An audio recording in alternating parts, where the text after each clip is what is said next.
Good morning student. राष्ट्र निर्माण की चुनौतियां लेसन नंबर फर्स्ट की वीडियो नंबर 3 में आपका स्वागत है। और आज हमारा टॉपिक क्या है?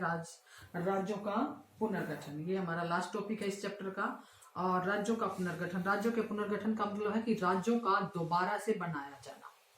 क्या मतलब है राज्यों के पुनर्गठन का? कि जो राज्य थे हमारे उनको दोबारा से बनाया जाना, दोबारा से उनको नाम देना, दोबारा से उनकी सीमाओं को निर्धारित करना, ये है राज्यों का पुनर्गठन। क्योंकि जब जिस समय हमारा देश, मैंने अभी बताया था आपको पहली वीडियो में, सारा आपको बड़े अच्छे से बताया था कि जिस समय हमारा देश स्वतंत्र हुआ था उस समय जो ब्रिटिश इंडिया था, दो भाग थे उसके, एक प्रांत और एक देसी रियासतें। जब देसी रियासतों को भारत में मिला दिया गया तो उससे क्या हुआ, उसकी जो है जो राज्यों की सीमाएं हैं वो क्या हो गई, जिस जिस राज्य के साथ जो देसी रियासत थी वो उसी में मिला दी गई, जिसके कारण क्या हुआ, जो सीमाएं हैं वो क्या हो गई, अस्त व्यस्त हो गई। अब भारत के सामने समस्या क्या थी, उन सीमाओं का निर्धारण करना। अब उन सीमाओं का निर्धारण करना और राज्य जो है उनका दोबारा से गठित किया जाना, ये समस्या हमारे देश के सामने आई। और इस समस्या में ये समस्या के साथ साथ इस बात की भी समस्या आई कि वो किस आधार पर किया जाए, कि जो राज्य हैं उनका पुनर्गठन किस आधार पर किया जाए, कि कौन सी भाषा के आधार पर किया जाए, जाति के आधार पर किया जाए, क्षेत्र के आधार पर किया जाए, किस आधार पर ये किया जाए। क्योंकि जो औपनिवेशिक शासन था, यानी कि जब अंग्रेजों का शासन था तो उस समय जो प्रांतों की जो सीमाएं थी वो प्रशासनिक सुविधा के अनुसार उन्होंने क्या की हुई थी, तय की हुई थी। लेकिन जब हमारा देश आजाद हो गया तो आजादी के बाद हमारे देश ने क्या किया, इस बात को नहीं माना कि हम प्रशासनिक आधार पर अपने राज्यों को हम सीमाएं निर्धारित नहीं करेंगे। जिसके कारण क्या हुआ कि एक हमारे सामने ये समस्या आ गई कि अब हम क्या करें। अब हमारी राष्ट्रीय सरकार ने ऐसे सीमांकन को बनावटी मानकर क्या कर दिया था, खारिज कर दिया था। आप बुक में देखें इसको। और उसने भाषा के आधार पर, अब उनके मन में क्या आई कि हम भाषा के आधार पर राज्यों का पुनर्गठन करेंगे, क्योंकि यही एक आसान तरीका था, क्योंकि अलग अलग क्षेत्र में अलग अलग भाषा बोली जाती है। और अब सरकार ने क्या निर्णय लिया कि हम जिस क्षेत्र में जिस भाषा के लोग हैं वहीं तक उनकी सीमा को निर्धारित कर दिया जाएगा। और उस सीमा को निर्धारित करके अलग अलग राज्यों की सीमाओं को हम क्या करेंगे, निर्धारण करेंगे। और इसी बात को ध्यान में रखते हुए सन 1920 में कांग्रेस का नागपुर अधिवेशन हुआ। और इसके बाद क्या हुआ, राष्ट्रीय कांग्रेस ने इस बात को मान लिया। और क्या क्या राज्यों का पुनर्गठन भाषा के आधार पर होगा, इस बात पर सबकी क्या बन गई, सहमति बन गई। और सहमति बन गई। और उसके बाद क्या होता, आजादी के बंटवारे के बाद जो है स्थिति बदली, हमारे नेताओं को चिंता हुई। ये हम बात कर रहे हैं किसकी, 1920 की बात करें। 1920 में नागपुर अधिवेशन में ये बातचीत हो गई थी कि हम अपने देश का जो है आजादी के बाद क्या करेंगे, हम भाषा के आधार पर जो है वो करेंगे, उसका पुनर्गठन करेंगे। अब जो है नेताओं की चिंता थी कि अगर भाषा के आधार पर क्या था, क्योंकि उन्होंने पहले जो है क्या है बहुत सारी समस्याएं देखी थी, विस्थापन की समस्या, पुनर्वास की समस्या, है ना। और अब उनके सामने ये समस्या थी और उनको ये चिंता थी कि अगर भाषा के आधार पर प्रांतों का पुनर्गठन किया गया तो देश दोबारा से टूट सकता है। यानी कि जो हमारे देश की राष्ट्रीय जो एकता है उसको खतरा हो सकता है, दोबारा से अर्थव्यवस्था हो सकती है, देश जो है टूटने का खतरा बहुत ज्यादा उनके दिल में हो गया था। और हमारे नेताओं को लगा कि अगर ऐसे पुनर्गठन किया गया तो हमारा ध्यान जो दूसरी सामाजिक आर्थिक चुनौती हमारे सामने है, जिनको हमने क्या करना है, सुलझाना है, जिन समस्याओं का हमारा ध्यान उनसे भटक जाएगा और हम क्या करेंगे, इसका हल अभी से नहीं करेंगे। और जो बंटवारे की जो बातें थी वो अभी तक उनके दिमाग में थी और वो दोबारा से उस बंटवारे को देखना नहीं चाहते थे। अब जो है क्या होता है, केंद्रीय नेतृत्व के इस फैसले को स्थानीय नेताओं और लोगों ने चुनौती दी।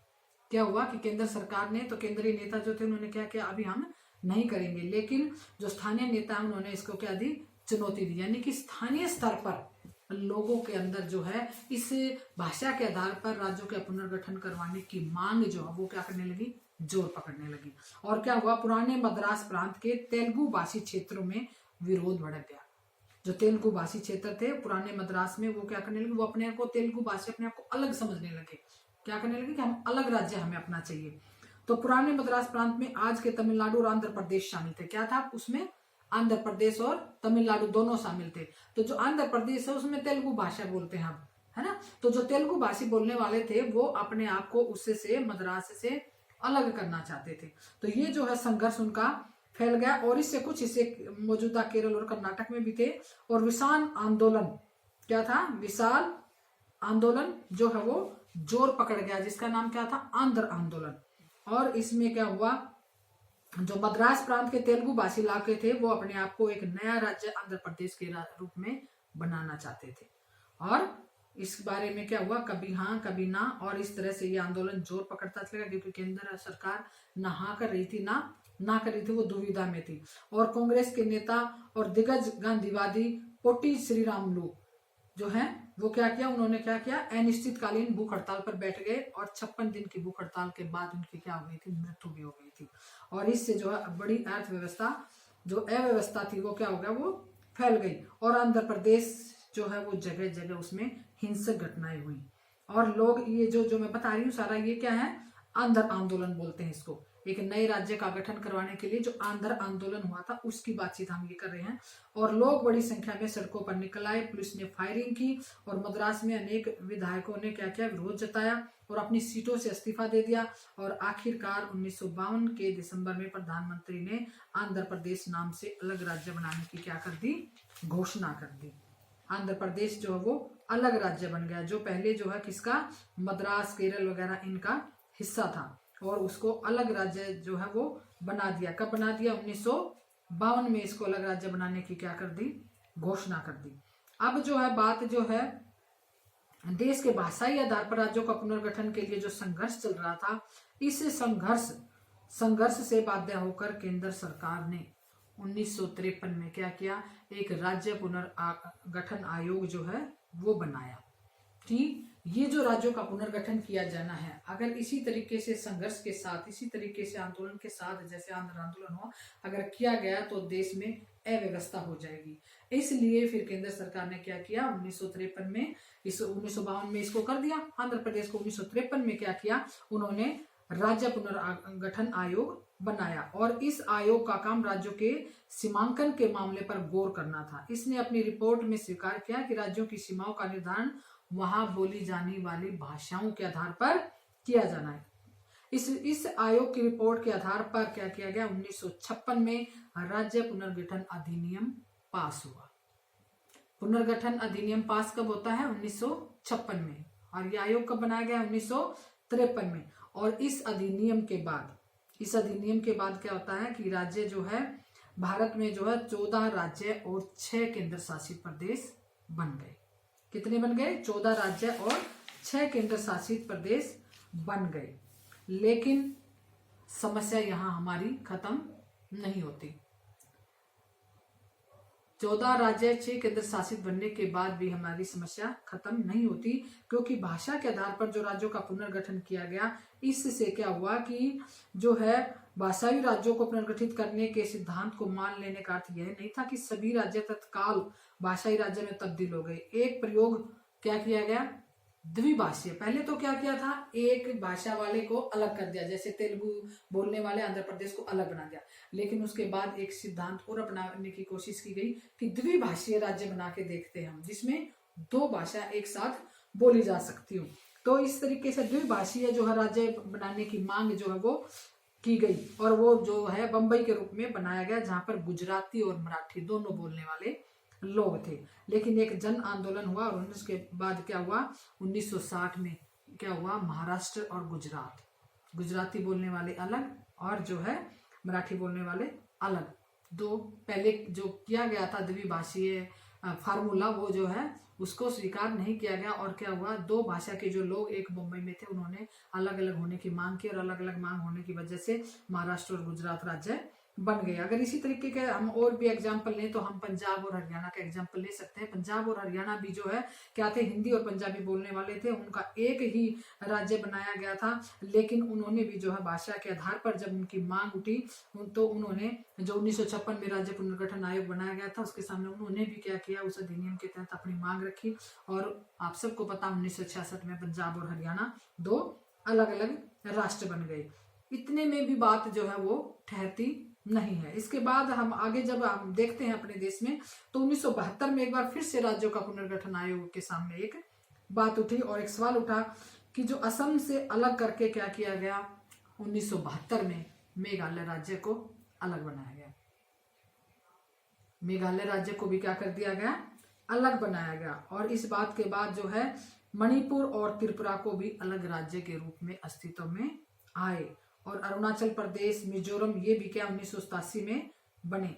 ये सारी बातें जो है अलग अलग क्षेत्र, अलग अलग भाषा के आधार पर अब तक ये बातचीत थी, लेकिन बात अभी आगे ठहरती नहीं है। हमारे देश के सामने इसके अलावा एक और भी खतरा जो है वो हमारे सामने आ जाता है, वो है अलगाववाद की भावना, यानी कि अपने आप को अलग समझने की भावना।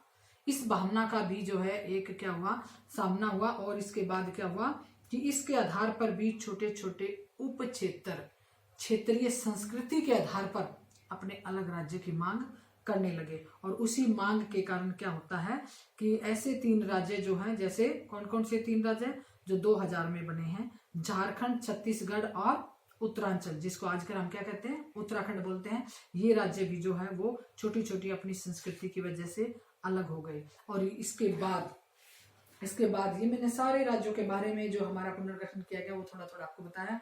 इसके बाद जो हमारा लास्ट 29वां जब राज्य बना, तो वो जो है कब बना, कौन से सन में बना है हमारा लास्ट आंध्र प्रदेश राज्य, 2014 में। 2014 में भी क्या किया गया, जो आंध्र प्रदेश है उसमें से तेलंगाना को अलग करके एक अलग राज्य बनाया गया। और उसके बाद अभी आपके सामने ये नई बात थी, जब जो है लद्दाख और जो है कश्मीर को भी क्या किया गया है, जम्मू कश्मीर जो हमारा स्टेट है उसको तोड़कर उसमें से अलग अलग 2 क्या बनाए गए, केंद्र शासित प्रदेश बनाए गए हैं। यानी कि ये जो राज्यों का पुनर्गठन हमने जो 1956 में स्टार्ट किया था, 1952 में आंध्र प्रदेश को बनाया, फिर ये 53 में राज्य पुनर्गठन आयोग बनाया, 56 में इस अधिनियम ने अपनी बातें की, लेकिन इसके बाद भी धीरे धीरे ये बात चलती गई, और अब तक भी हमारे देश में राज्यों के पुनर्गठन जो है वो चलता रहता है।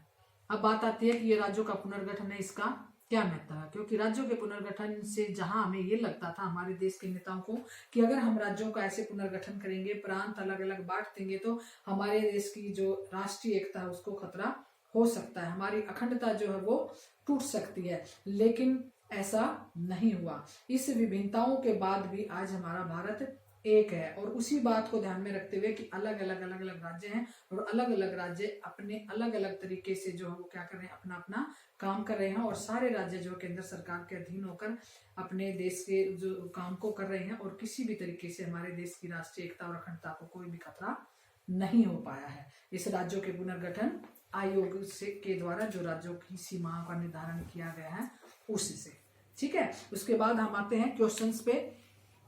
हम क्वेश्चन देखेंगे चैप्टर के, और क्वेश्चन नंबर 7, क्वेश्चन नंबर 8, और ये आपने इसमें से करने हैं, किसमें से करने हैं, टेक्स्ट बुक में से, क्वेश्चन नंबर 7 और 8। इसके अलावा जो आपने क्वेश्चन बनाने हैं वो आपने लिखने हैं, जैसे अभी मैंने करवाया, राज्यों के पुनर्गठन आयोग पर नोट लिखें। राज्यों के पुनर्गठन आयोग पर क्या करें, नोट लिखें। और इसके अलावा जो और मैंने पहले जो उनमें क्वेश्चन बताए हैं, और वो सारे क्वेश्चन अलग अलग वीडियो में मैंने बताए हैं। और जो चैप्टर के बीच बीच में जैसे मैंने बताया, आंध्र प्रदेश राज्य कब बना, हरियाणा कब बना, पंजाब कब बना, मेघालय कब बना, मणिपुर कब बना, ये सारे एक एक नंबर के क्वेश्चन आपने बनाने हैं। बड़े क्वेश्चन 7वां और 8वां अभ्यास का, राष्ट्र निर्माण के मार्ग में आने वाली चुनौतियां, विभाजन की प्रक्रिया है ना, शरणार्थियों की समस्या, पुनर्गठन, और उसके बाद रजवाड़ों का विलय, और ये राज्यों का पुनर्गठन आयोग, इनके ऊपर आपने बड़े क्वेश्चन बनाने हैं, और बाकी जो है छोटे छोटे क्वेश्चन बनाने हैं। Okay, good luck.